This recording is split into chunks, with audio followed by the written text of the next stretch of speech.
Hello, it is Thursday, July I'm going to say 9th, maybe 10th. I'm not really keeping track. Oh, I can look right here and see. Yes, it's going to be July the 9th. And I'm here today to talk about the readings for Sunday. I did not get to go to Mass this Sunday at St. Martin's Celtic Catholic Church because 3 people at the place where I work tested positive for COVID-19. And I just wanted to make sure I got tested, which kind of feeds in for the theme for today. I didn't know what I wanted to talk about, and then I saw Josh's video on Monday, and he was talking about hope and hopelessness and the Shunammite woman. And that really stuck with me all week. I actually think a lot about the idea of hope. So let me recap the story real quick. There was a woman, a barren woman, and the prophet Elijah, I believe it was Elijah, kept coming through the town, and so she says to her husband, hey, we should build him a room. And Elijah says to her, he wants to do something nice for her after he realizes what she's doing, and he tells her that she's going to have a baby, which in that culture was very important. And she says, don't do that to me. Don't give me false hope. Now, it doesn't really say how, it says that she had the baby afterwards. It doesn't really say exactly how she reacted after. Like, I assume, I don't know how quickly she became pregnant or how quickly she figured it out. Hercules has ideas on the topic. So when I originally started looking into this, I was looking in my Orthodox Study Bible, and there was a commentary from, excuse me, Are you done? Okay, good. There was a commentary from St. John Chrysostom where he was talking about how God kept coming to the barren and the aged and people who had not had children in order to prepare the Jewish people to know that when there was a virgin birth, that was also not outside the realm of the possibility of what God could do. I like that, but that really, it didn't resonate with me as much as I love Chrysostom.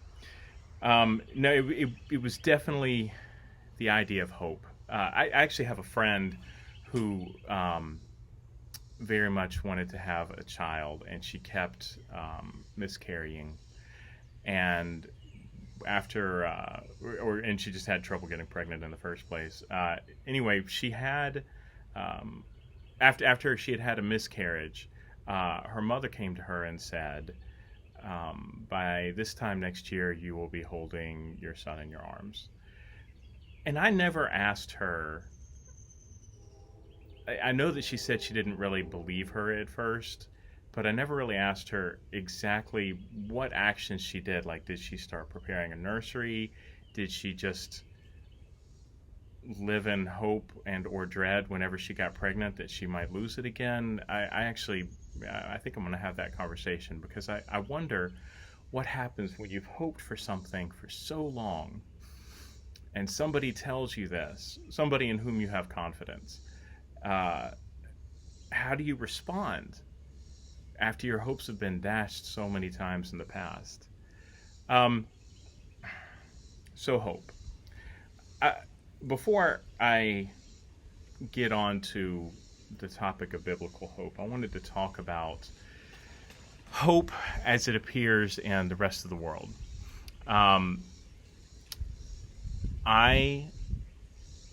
Okay, so one of the oldest stories about hope is Pandora's box. The Greek myth, Pandora, the gods give her a box with all the evils in the world, and I believe it's Prometheus, her husband, tells her not to open it, and she does it anyway and releases them all into the world. But in various versions of the story, usually she shuts it at the end, and the last thing that was in the box with all the other monsters was Elpis, a butterfly, hope. What's interesting is we normally interpret that myth to mean that hope was the thing that helped us deal with all of the other monsters in the world. But that's not, that is an interpretation of the myth, but it's not one of the most common. One of them is that hope was it was like the hope as in the expectation of other bad things. So it made even the bad things worse because you expected other bad things to happen. It's actually an interesting problem that I have when I'm speaking Spanish, because the word espero, I hope, is also I expect. And so, and I think it can also mean I miss. Anyway, but it definitely has hope or expect. So you can say I hope for a good thing or I expect a bad thing using the same word. It's not the same in English. But one of the interpretations that interests me about Pandora's box is that the hope was a monster, but it was a monster because it was a false kind of hope, that it made you feel like things would get better, and things were never going to get better. And as your expectations were dashed over and over again, it actually crushed your spirit, made you despair. Actually, in the same poem by Hesiod that tells us the story of Pandora, it has this quote about hope: "The lazy man trusts in empty hope and is left without means, so his mind is turned to wrongdoing. It is the wrong kind of hope that courts the poor, who do not have enough, yet gossip in idleness." So it seems like to me that what Hesiod was saying in that myth was that hope was a bad thing, because, well, okay, let me summarize it with a quote. I heard this song, and I wish I could have found the song. I couldn't find it. I looked and looked for the lyrics, but the song had the line in it: "It's not the despair that kills you, it's the hope." Actually, as I was looking for the quote, I found another one from a movie, Clockwise, that has John Cleese of Monty Python fame in it, and he says, "It's not the despair, Laura. I can take the despair. It's the hope I can't stand." I understand that. I have a friend, several friends who are in prison. One of them is almost certainly going to be in there for life. And his family keeps trying to tell him, well, we're working on, a lawyer, and the lawyer says that he thinks that that your sentence was too strong. He's been out for like 20 years. Your sentence was too strong, and he can get it reduced so that you can be released maybe in the next couple of years. And when we were talking about that, he said, "I hate it when they do that. I can do prison time. I can't do it if I keep having hope of getting out and then having those hopes dashed." There's an interesting linguistic thing about hope, because there's a Latin phrase, "Dum Spiro Spero," while I breathe, I hope.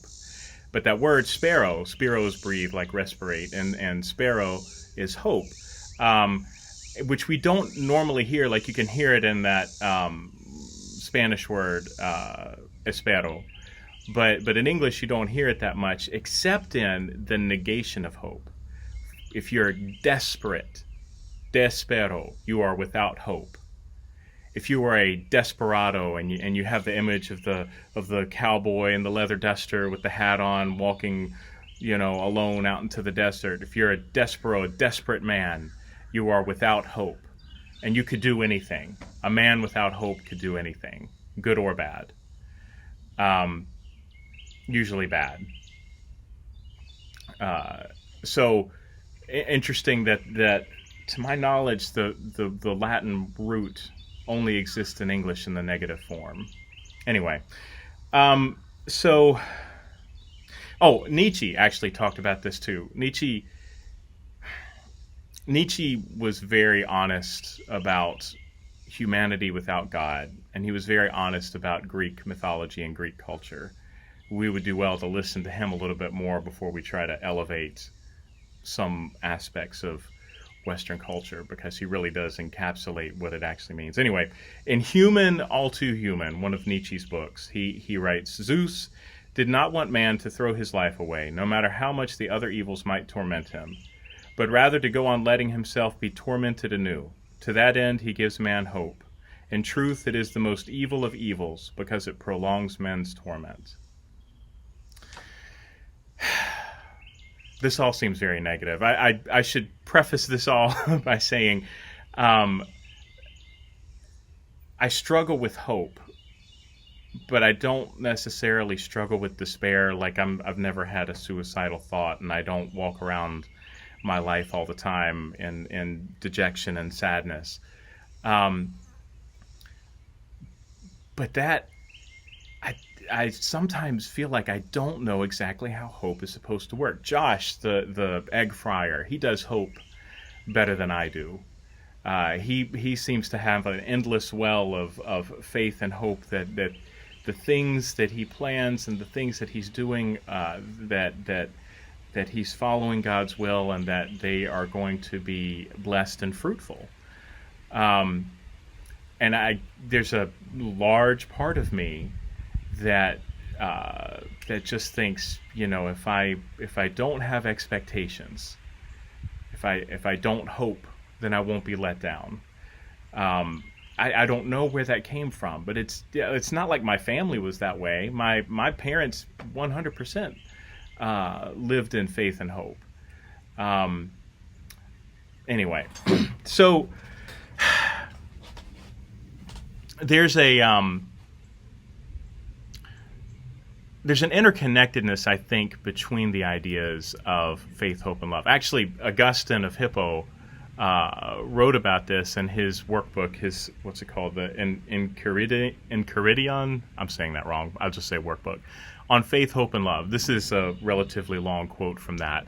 By the way, even though I don't agree with all of his theology, the way that Augustine's mind works speaks very strongly to me. My mind works in the same way. Actually, it's one of the reasons I like Celtic Catholicism, because I'm not very Celtic. I'm probably more Roman than I am Celtic in the way that my brain works, and I like having something other than my normal tendencies to get me out of myself.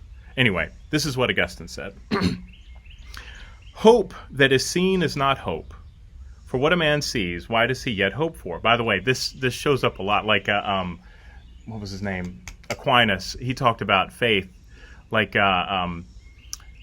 you can't have faith if you have knowledge. If you have knowledge, then you don't need to have faith anymore. Like, I assume God does not have faith in me. He doesn't need to have faith in me because he knows exactly what I'm going to do. Faith is something for humans to have in God. Anyway, hope that is seen is not hope. For what a man sees, why does he yet hope for? But if we hope for that we see not, then do we with patience wait for it. When then we believe that good is about to come, this is nothing else but to hope for it. Now, what shall I say of love? Without it, faith profits nothing, and in its absence, hope cannot exist. Without love, faith and hope can't exist.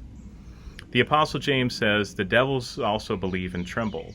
That is, they, having neither hope nor love, but believing that what we love and hope for is about to come, are in terror. The demons know that that God will win, but they have no hope or love for that. They have no positive expectation for that. They fear it.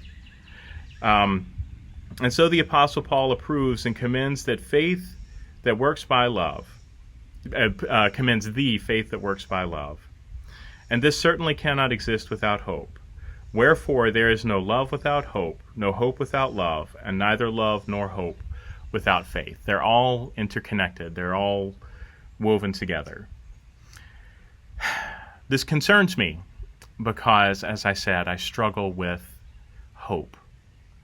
In the book that I don't know what keeps beeping. In the book that the clergy of the Celtic Catholic Church are reading right now, The Celtic Way of Evangelism, it talks about the three levels of our interaction with the world. There's the low level, the scientific level, like you shear the sheep and 1 + 1 is 2 and all of that. And there's the high one, there's the great one, the big metaphysical ones.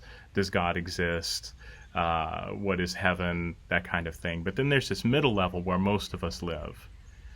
I haven't gotten the results back from my COVID test yet. I think it's probably going to be negative because I have no symptoms, but there's a bunch of asymptomatic carriers.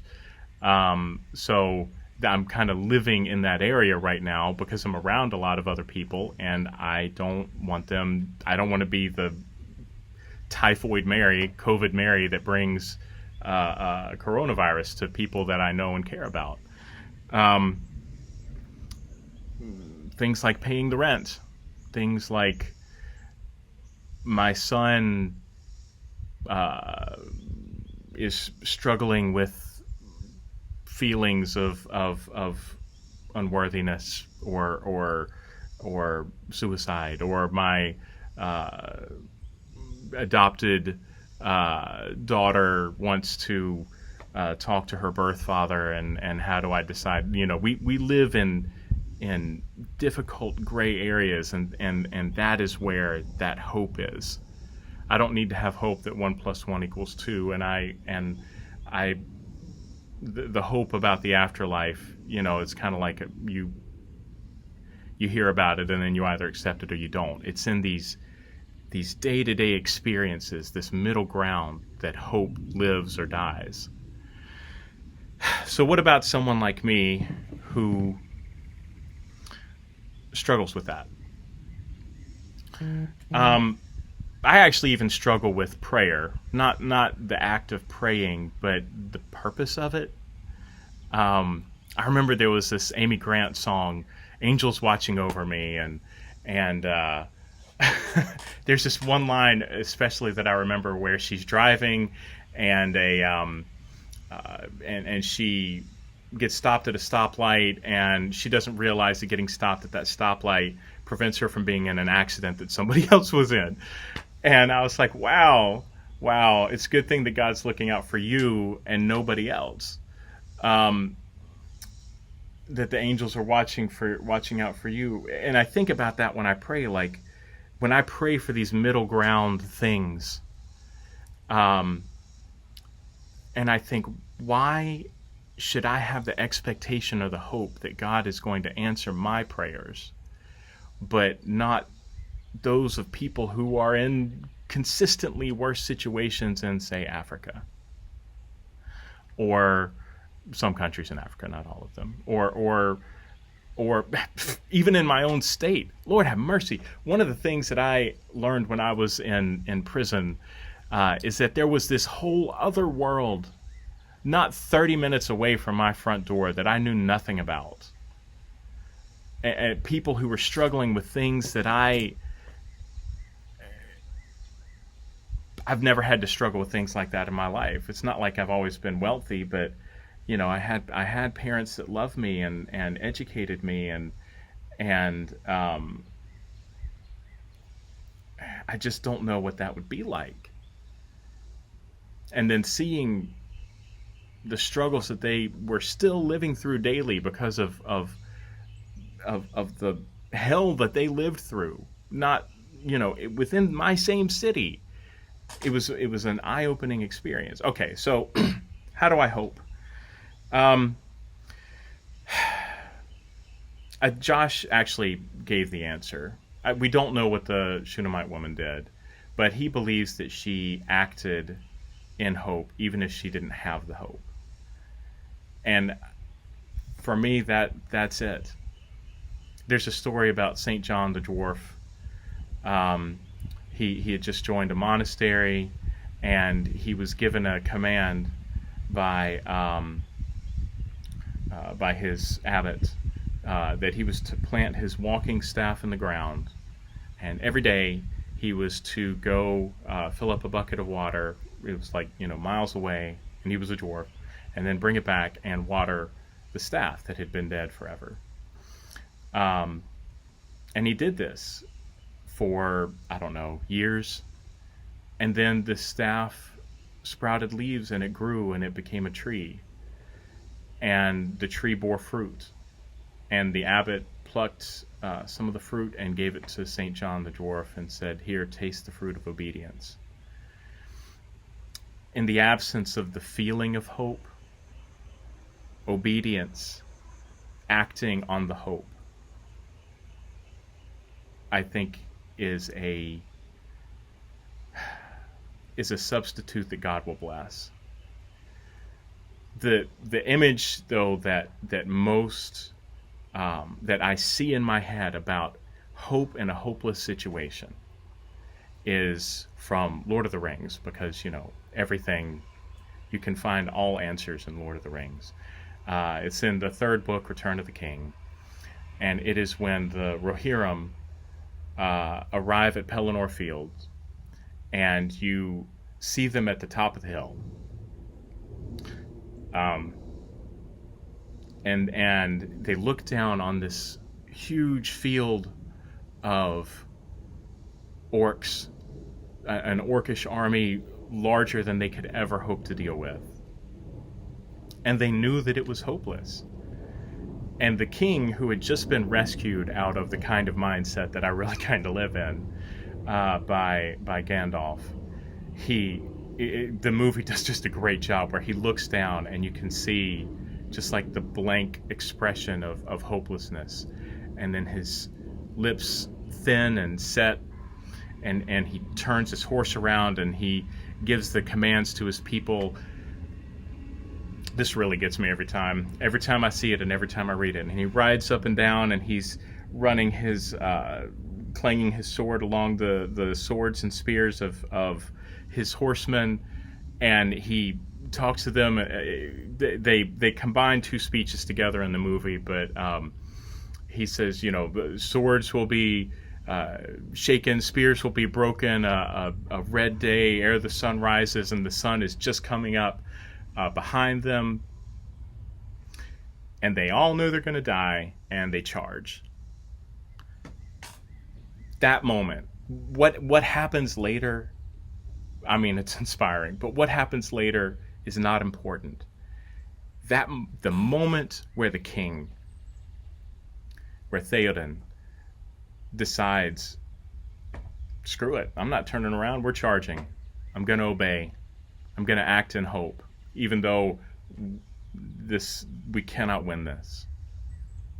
No one can overcome these odds, but we're gonna go anyway. For someone who struggles with hope, that's my answer. To act in hope, to act like a person who has hope, to obey in spite of what it looks like. So that is what I leave you with today. The hope of the Shunammite woman, the hope of Theoden, the hope of St. John the Dwarf. And may I have the same hope too. In the name of the Father, the Son, and the Holy Spirit, I give you my heart, my soul, and my strength. Make me a good man.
darkness.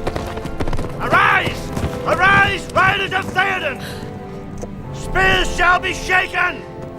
Shields shall be splintered! A sword day! A red day! And